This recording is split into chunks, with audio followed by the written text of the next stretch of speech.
ได้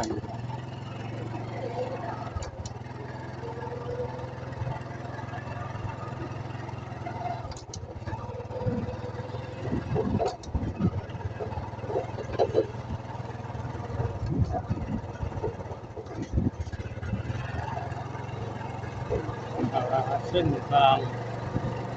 ชนบทเอกลาวใต้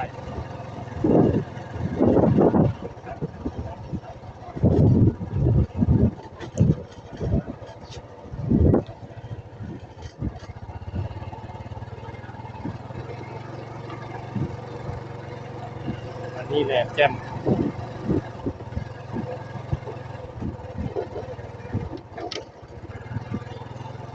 เขาบอกว่า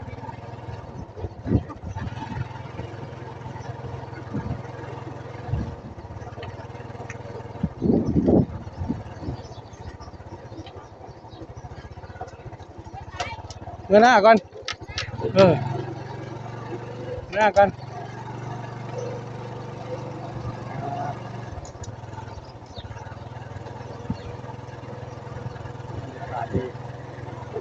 ไปเยี่ยมนา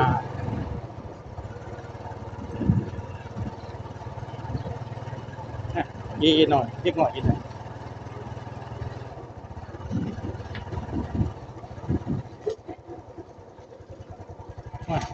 ถูกใครวะผู้สาวทีแอนผู้สาว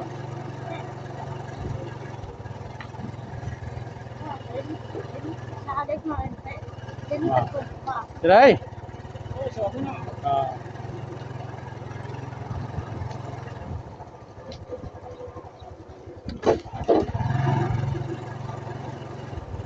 ทางยังไม่ทันจอดเลยถูกเบิดก่อนไม่ต่อต่างกัน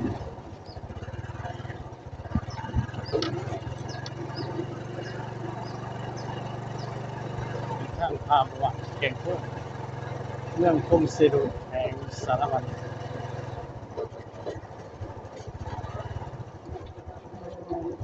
มันเนี่ยคู่กันคิดง่ายดีแล้วมันพุ่ง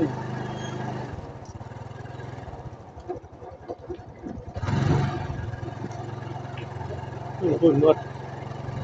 เป็นไงเกิน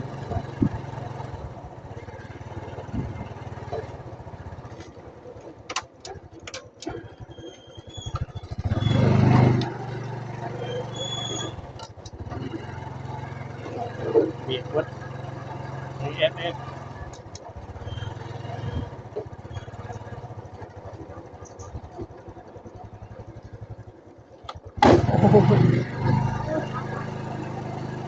อ๋อมันคู่ใหญ่ไร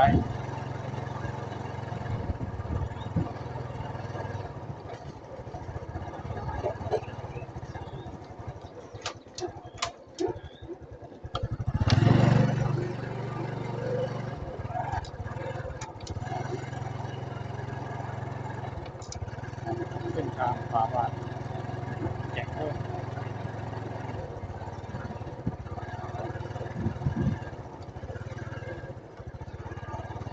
โอ้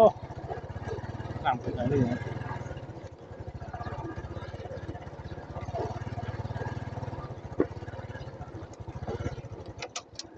เล่นกับเขาแล้วนะ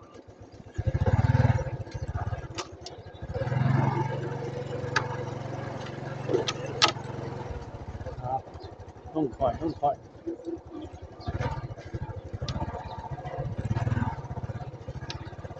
ชัดขนาดนั้นเว้ย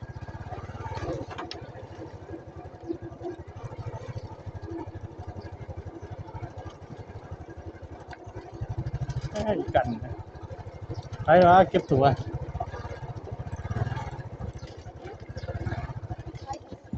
เอ๊ะ ไปใส่ยังไงนะ ไม่น่า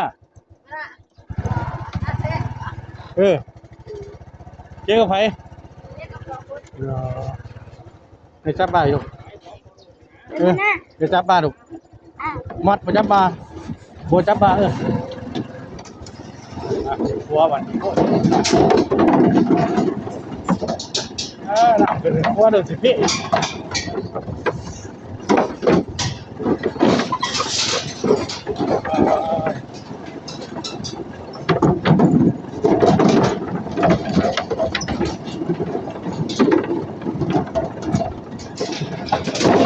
เพราะว่าแก่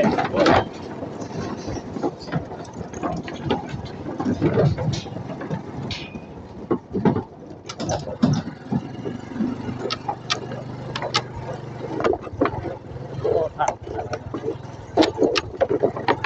เดียวได้กันแล้ว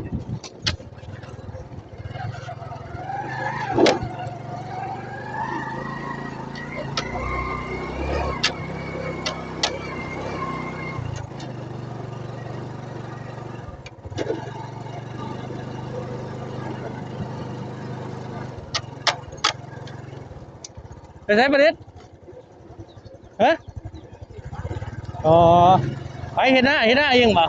เห็นหน้าเองป่ะอ๋อ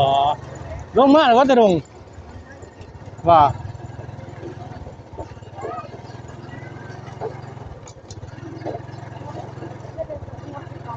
เนี่ยนี่อะไร เอาเขาใส่ถุงเอาหมักกันแต่เป็นโรคหัว บ่ เราหมักใส่กระเป๋า โอ้จะเรียนมวย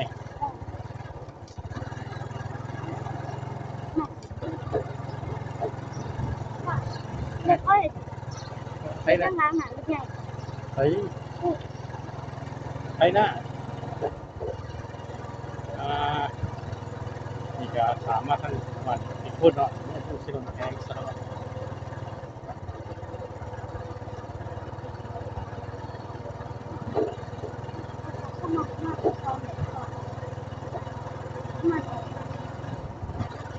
เดินกระถาเจ้าเด้ถึงสวยคือ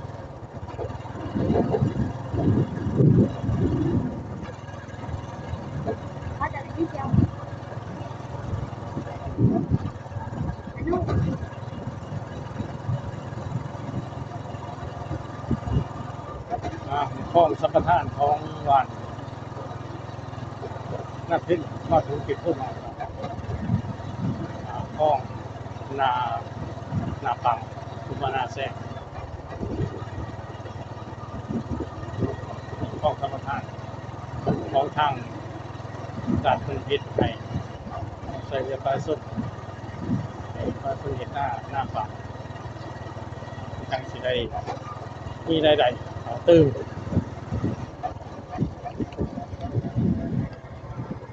ว่าได้จุนเจือของผู้อ่าน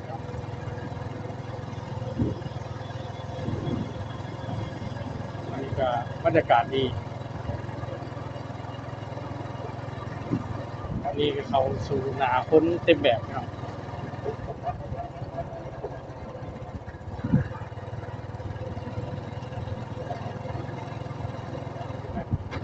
รถเกิดยังไง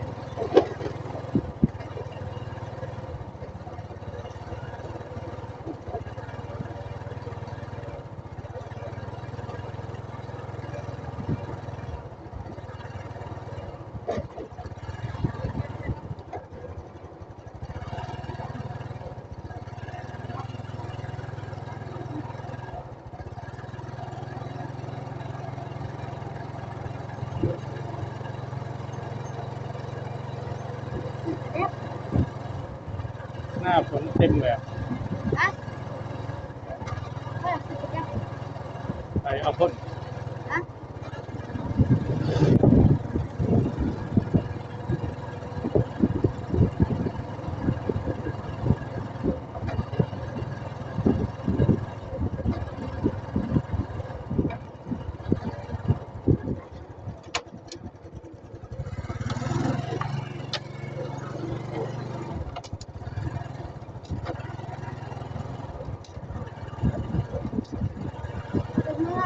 เป็นร้านเลยรู้ป่ะฮะ คือ ได้เนี่ย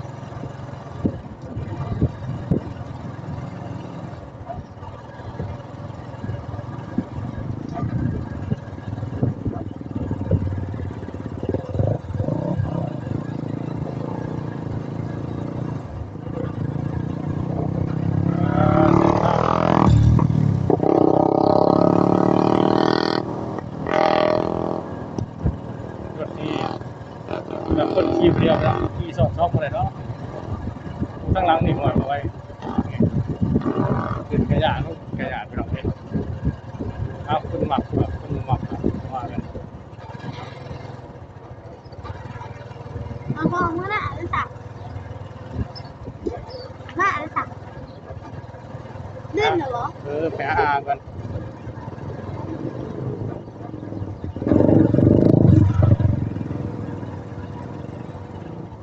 เขาเลื่อนหรือว่าหน้า โอ้ไปหาอีกกัน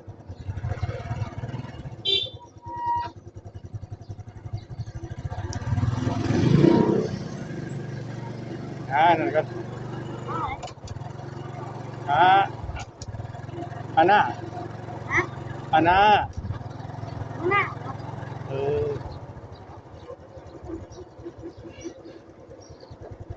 ค่ะเสื้อขนม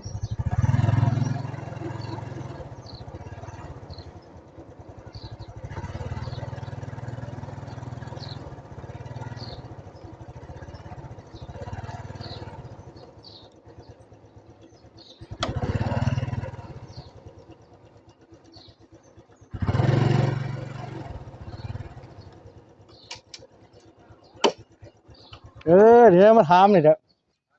นะตรงไหมมัดไปวะดูเคยสาวยังดิอ๋อถามไผได้อันนั่นน่ะไผอยากเฮ็ดแน่หน้า มันบ่มีคนจะเข้า ไปเฮ็ดได้ลูกเลยเนี่ยไหลเข้ามา เนี่ยคนบนบ้านยังป้าให้ป้าหน้าร่วงลายกัน บอกก็เห็นว่าบักคัดมันบอกอีท่องว่าไผที่เขาถามอยู่2-3เจ้า ไปเนี่ย จักอีท่องมันบอกตัวเร็วลงถามสื่อ ตัวเฮ็ดจะเป็นยังไง มันก็เฮ็ดหน้าหัน2ทงก็หน้าแกงกับหน้าอันนั้นดีเออ อันนี้ลูกผมว่าลูกมาเฮ็ด ห่วยแต่ว่าซื้อแล้วบ่มีผู้เฮ็ดซื้อเฮ็ดหยังวะซั่นน่ะเอ้ย จะซื้อแล้วบ่นี่ ซื้อแล้วมันบ่ดีแล้วมันมีคนเฮ็ดนี่เฮ็ดจังได๋ซั่นน่ะถ้ามีคนเฮ็ดก็ยังบ่ใครแน่ซื้อเฮ็ดหยังซั่นน่ะ2ปลายโหโอ้ย เพราะว่านั่นคือเป็นได้ก็สิไปหาไผบ่มีคนอยากเฮ็ดจังมันสอน ผู้เจ้าเฮ็ดจักทงซั่นน่ะ 2 ถุง ไปเฮ็ดในหันนี่หน้าน้อย หน้าของอามบ่ เออ แล้ว ของอีพ่อ ลุงแสงเจ้าได้ฮะ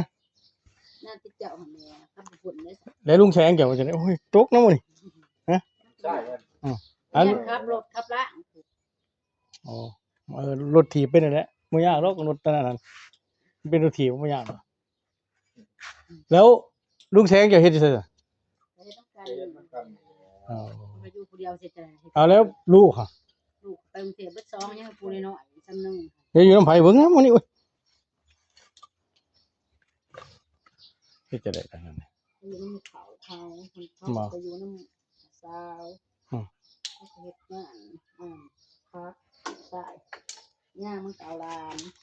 อืม เอาลูกของสาวมีห่วงคนก็ว่าสิไปเพราะว่าผ้ารถลมย่างกัน ย่างอยู่ไส ตามสิขึ้นอย่างเพื่อน ลมอยู่ไส ลมโยนกุ๊กคะแนนนั่น เอ้า กลายไปบ้าน พอมื้อ2มื้อคือว่าปกติอยู่ โอ้ยกินน่ะเย็น โอ้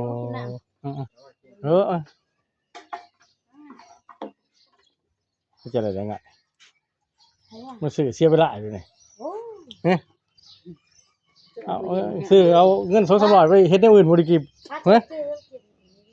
แม่นกะว่า ขอบใจยังขอบใจอยู่ติแหละโอ้ไม่เฮ็ดจะได้ยังไง ได้คือหยังมันเบื่อเขา ฟ้าก็คอยบ่บานคุมต่อ จ้างเขาไทยค่ะหมู่บ้านเอาเอง บานคุมต่อเนาะ บางคนตอนยังจ้างเขาขุนเขาปั่นเดี๋ยวนี้เขาปั่นให้กับปั่นมาติ ปั้นจะได้ เอารถ รถใหญ่เขามาปั่นให้ บ้านนึงก็มีแต่ว่ามีแต่หักกันอ่ะ เราเรื่องเขาใช้อย่างเจ้ามันกับแพ้ถ้าเราต้องใช้ต้องปั่นมันแพ้ แต่มีแต่ปั้นอย่างเดียว ปั่นซื่อๆจังบ้านในตา1 3 ละ โอ้นี่ก็ปลาไป6ล้านนี่2อีตา1คน ตรง โอ้ นี้ โห นั่นแหละ ปุ๋ยอีกต่างหาก ปุ๋ยจัง แจ็คสิออกมาหัวเลยก่อยกัน ดี เอ๊ะ นะบักไอ้นั่นบ่ได้ถามเพียงแก้วเนาะ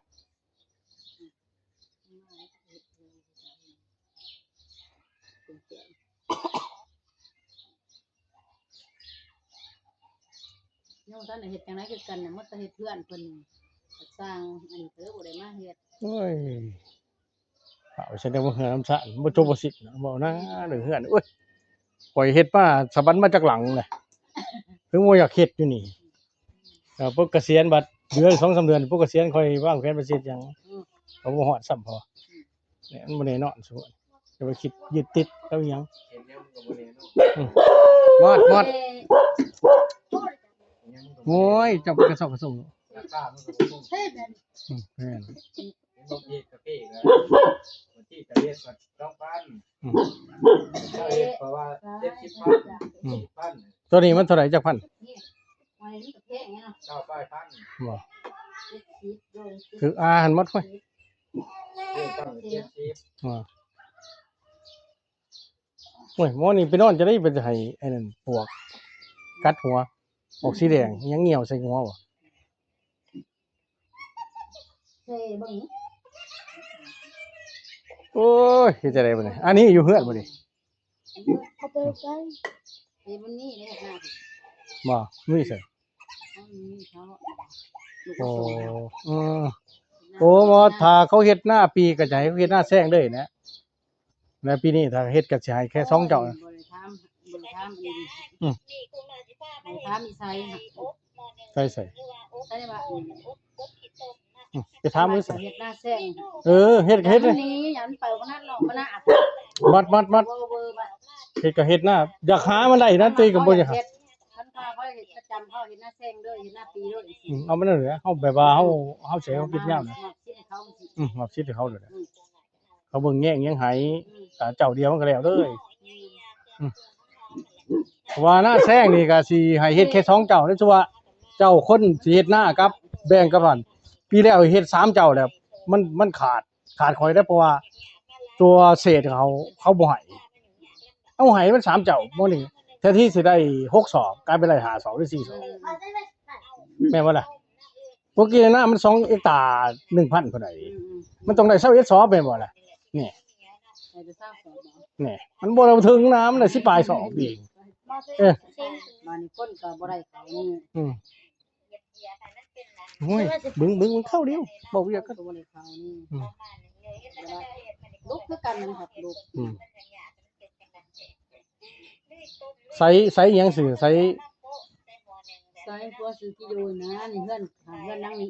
มันออกไปบ้านเขาอยู่นะพุ่น หน้าบ่ได้ เขาอยู่หน้าปี เขามีว่าเบอร์ตั้งโต๊ะหยัง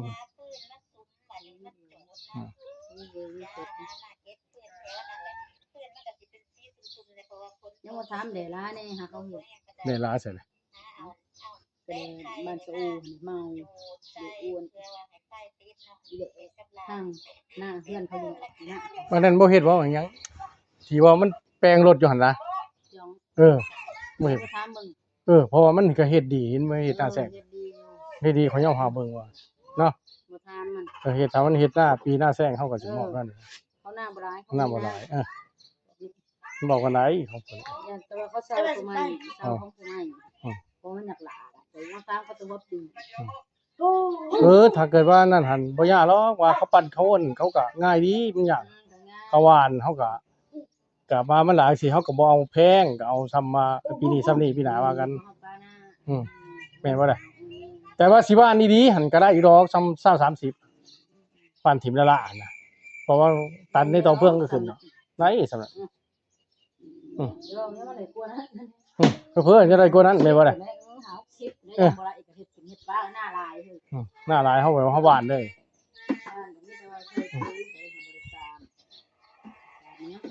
มัดโอ้ย เด้สิใส่ลูกชายเด้นี่ โอ้โห รับเพิ่นคือกินเงินแห้งเนาะ มันสิเป็นน้ำเฮาหรือบ่เฟซอ่ะซื้อเฟซหยังโทรมาเบอร์ตั้งโต๊ะมีบ่มีบ่เบอร์ตั้งโต๊ะเบอร์ของในเฟซก็มีนะอันนั้นหั่นเบอร์ในเฟซก็มีต้องกดบีไป ดอกจัน110สี่เหลี่ยมกดโทรออก ให้ดูก่อนฮะ นี่กดตรงนี้กด เดี๋ยวจดเอาเบอร์เอาข้าวเดียวดอกข้าวเดียว กดเอากดเอาชั้นหนึ่ง มันก็สิบอกเบอร์ดอกข้าวเดียวดอกข้าวเดียวยี่โทรศัพท์แล้วนี่ ที่โทรศัพท์จะเอาเบอร์ก่อนหมอก ดดอกจัน110แล้วก็สี่เหลี่ยมกดโทรออก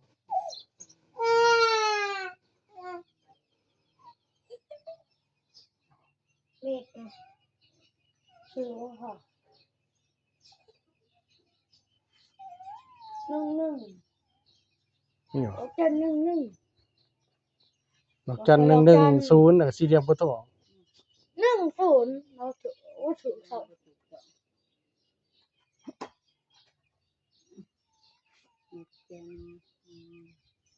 หม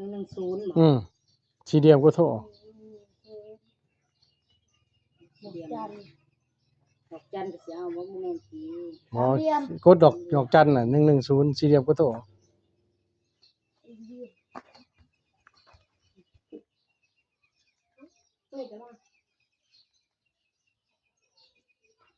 เขาว่าค่ะ มันสิเนี่ยมันสิ บ่ ตุ้มตุ้มตุ้มตุ้มตุ้มตุ้มตุ้ม เอา ตุ้ม หา ตุ้มตุ้ม ฮะยังนะ เก้าห้าห้า 955ยัง 145 145 19 ก็นี่บ่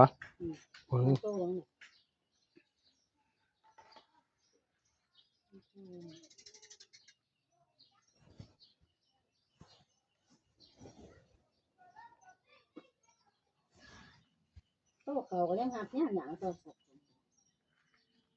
อันนี้นั่งเลยอันนี้เบอร์เขาอยู่หั่นน่ะอันนี้อันนี้เบอร์สิข้างกับอันนั้นเอาก็จดไอ้เบอร์เวลาขอโทรอ่านเห็นบ่ เรียนขัน เพราะว่าเบอร์นี่มันนั่นได้อยู่แล้วมันมีเบอร์โทรติดตัวอยู่แล้วเข้าใจบ่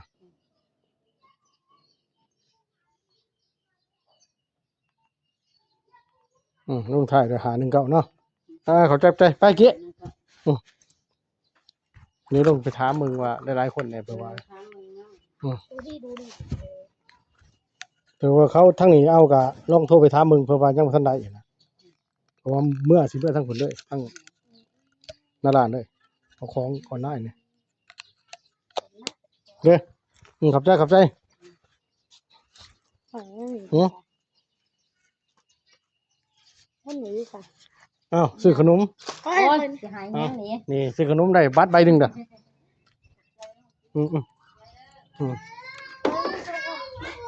มาดูมา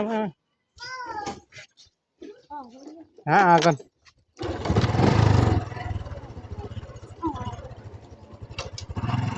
ขอบใจ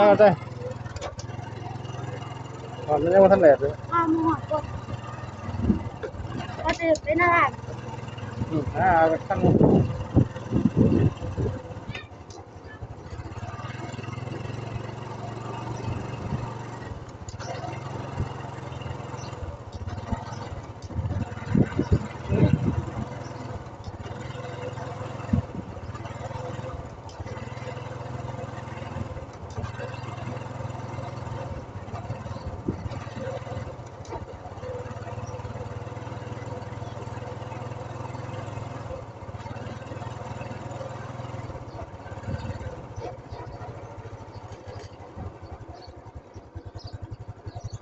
เนี่ย เฮ้ย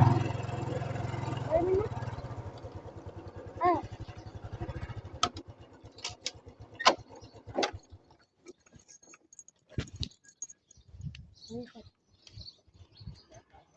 ล่วงรถเริ่ม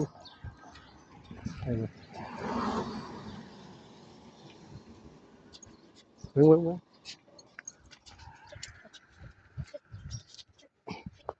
้างเลย นี่ดอกโอ้ยมาถามอันน่ะว่าไผเศร้าหน้าอยู่บ่วะหน้าโอ้เปลี่ยนใหม่เนาะ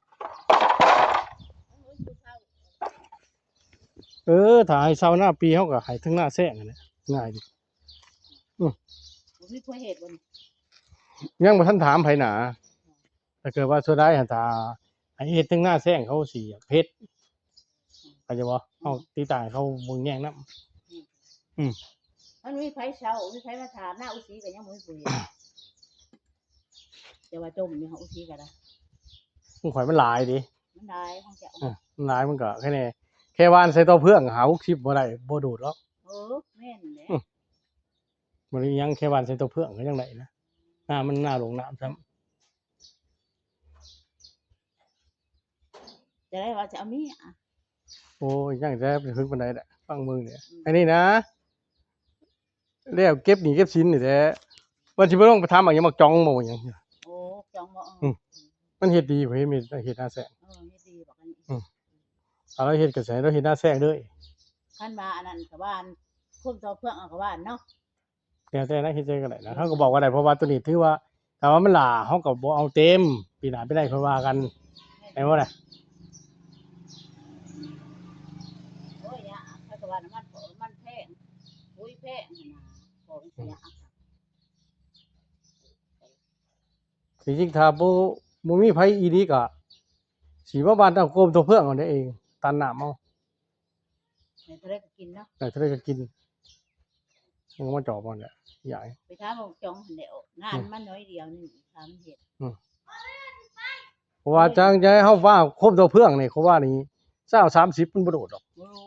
น่าจะมันได้ มันได้ สิจะได้นะหันสิได้อยู่บ่ ค่อยซื้อแล้ว จะซื้อมาอยู่ ซื้อไว้ บ่แล้วว่าซื้อแต่พุ่นก็ได้เอา บ่แล้วหมู่ บ่ได้เอา บ่แล้วหมู่ว่าบ่มีรายลักษณ์อักษร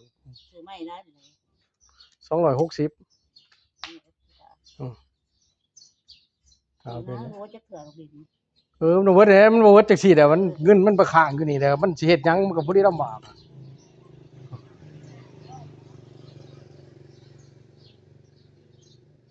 แต่เก็บดีค่ะ เหลือประมาณ 2-3 เจ้านี่น่ะประมาณ3หรือ4เจ้าละบาทเจ้าละเฮือน2เฮือนเจ้าประมาณ3เฮือนนี่เหลือเก่งโคนโซน้าตาลแล้วก็น้องแห้งตารางเหลือ2น้องแห้งเหลือ2โซน้าตาลก็เหลือประมาณ3-4โคนนำก็สิย่อยแหละคุณได้สิได้ครบอีนี้กับผู้เด้10 ปีพุ่นเด้ คันมาไหลหน้า โอ้ดีใจเด้แต่ว่ามั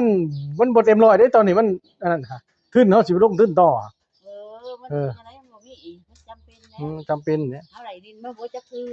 อ ก็แม่นตัวนั้นแหละแต่บาดนี้เบิดที่เบิ่งคนสิเฮ็ดติเฮ็ดนะเอาเด้อบ่เฮ็ดนำเจ้า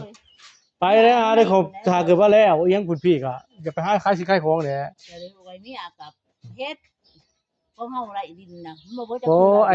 ไอ้บ้าอนาคตเฮ็ดมันบ่ได้เฮ็ดดอกมันสิให้แต่คนเฒ่าแหละก็ภาพบางทีมันใหญ่มันบ่เฮ็ดก็ค่อยให้มันอยากค้ำจะขายก็แล้วแต่มันว่าซั่นซะก็เพราะว่าอนาคตมันก็แพงอยู่แล้วว่าซั่นซะตัวจะไปปล่อยดีหั่นทำนี่4-500บ่ดูเด้อแม่นบ่ล่ะ นี่นะอุแก้วน้อยเดียวหมู่ก็ยังมาขายอยากขายเฮ็ดก็สิละนี่ แหน่ นี่ใครเอาหรอกนะมาปลูก3ศอกหันใช้มันสิได้ขอเฮ็ดก็สิ อันเฮ็ดดีๆหั่นหน้าอันนั้นนะหน้าปีหั่นเฮ็ดดีๆหั่นเขาว่านี่150บ่อยู่ล่ะ เคยยังเลยหรอ50 นั่นแหละหน้าแซงแต่เฮ็ดดี200บ่อยู่เนาะ 200ปลายบายังบ่ละอีกนะบอกเขาจะเฮ็ดนี่ เขาเสียกับไก่ เขาอยู่ใกล้อยู่สิค่ะ ถามจ้องแล้วว่าเช่นมันก็ว่าจะได้เบิ่งถามเพิ่นก็ได้ก็มีอีหยังซื้อหยังกันที่มาข้างอยู่ในบ้านเขาอยู่บ้านดวนเช้าซื้อหยังอีปลาอีหยังเห็นอาณาบ่ไปบ้านเขาอยู่วันดวนเช้านะเขาจะเฮ็ดอยู่แล้วก็แลใส่แลคนหน้าตาลได้ส่งเลยแหลอีหยัง สนใจ สนใจเพื่อนมันถามจอมเฮือนที่บัตรประวัติโดดเอาไปหา ลูกแลนี่ลูกไผ อุหมา เฮือนบ่ได้ เงื่อนเขาไปบัตร บ่ไอ้อยู่โซโอเด้อหน้าตาล มันสิอยู่โซนตาลอยู่บ้านเฮาอีขนาดอยู่บ้านโซนตาลนี่ ก็เกินที่หน้าแล้วบอกเนาะ หน้าบ้าน ตัวไปเปลี่ยนเลย หลายคนคิดว่าเลือด เขาเสียกับไก่ สีแดงคือมนุษย์เขา เด้อเด้อ ทุกคน ให้ไปหาอยู่มันสวยถามมึง ลูกแน่ แต่มันเด็กจมูก โอ้ยมันบ่อยู่ซื่อหรอกมีแต่มันยามมันนอน ถึงอยู่ไปเลยพวกนั้นครับแต่บ่ทุกวันให้แน่หูจักไปจักมาเด้อืมอืมอืม